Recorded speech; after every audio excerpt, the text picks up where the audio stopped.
अलग अलग जगहों पर, पटना में मैं गई, इसके पहले भी आई थी, हर जगह तेजस्वी यादव ही नजर आ रहे हैं। अकेले एकमात्र, चारों तरफ सन्नाटा, न लालू प्रसाद जी हैं, न राबड़ी देवी हैं, न आपकी पार्टी का कोई और है।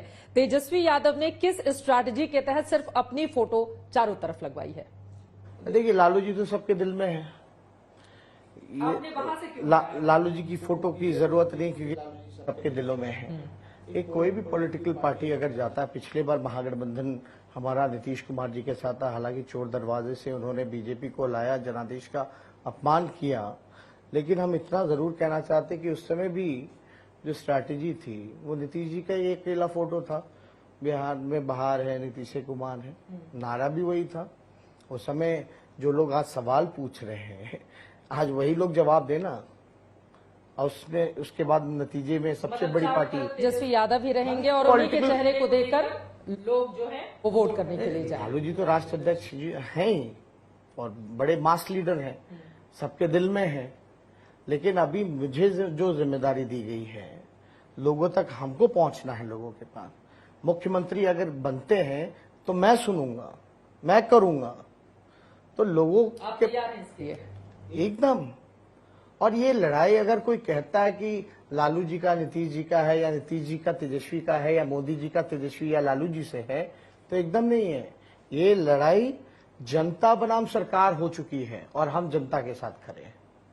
ठीक है। पोस्टर्स के सवालों के जवाब तो आपने दे दिया, अकेले चारों तरफ आप नजर आ रहे हैं।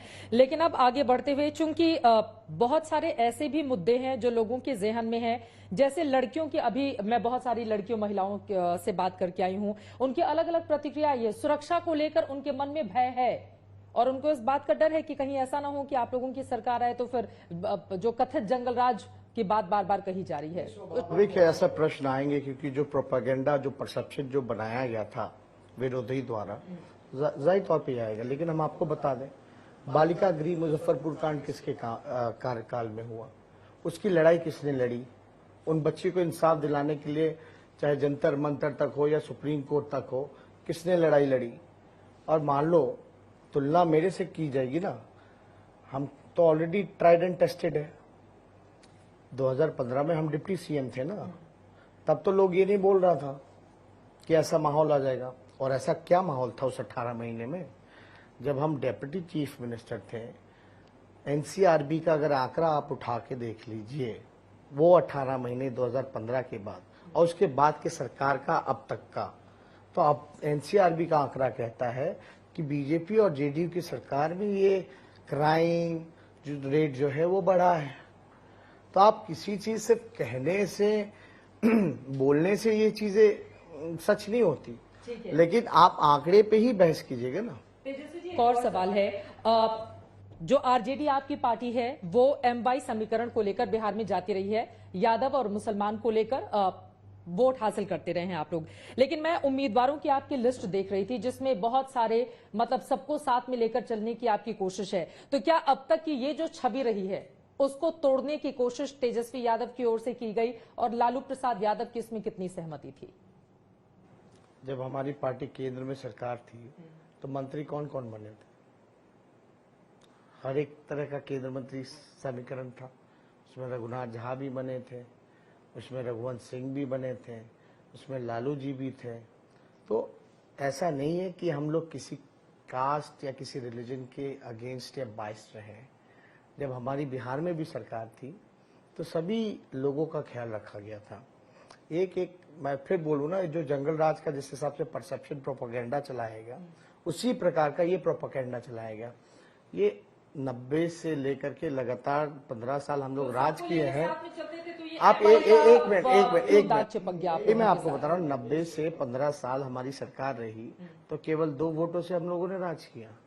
पहला सवाल, सबका वोट मिला होगा, तो एक सीमित करने के लिए एक स्ट्रैटेजी रही कि भाई एमवाई जो है इस पे थोपा जाए, ताकि विरोधी द्वारा ये सारा स्ट्रैटेजी और प्रोपेगेंडा लोगों के बीच ये फैलाया गया। लेकिन हमने स्पष्ट रूप से कहा है कि ये कभी एमवाई की पार्टी नहीं रही है, ये A to Z की पार्टी रही है। इसमें सभी लोगों का ख्याल रखेगा। मैं अपने स्पीच में भी हर जगह लोगों को बोलता हूं कि जात पात धर्म से अब ऊपर हट करके हम लोग मुद्दे की बात करें, काम की बात करें।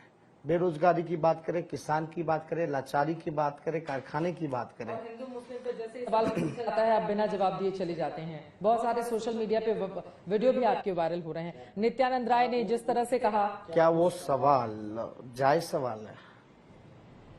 लेकिन आप बिना कुछ बोले चले जाते हैं। दरअसल आरोप लग रहे हैं कि आप मतलब डरते हैं ध्रुवीकरण से। नित्यानंद जी के बारे में हम कुछ नहीं कहेंगे।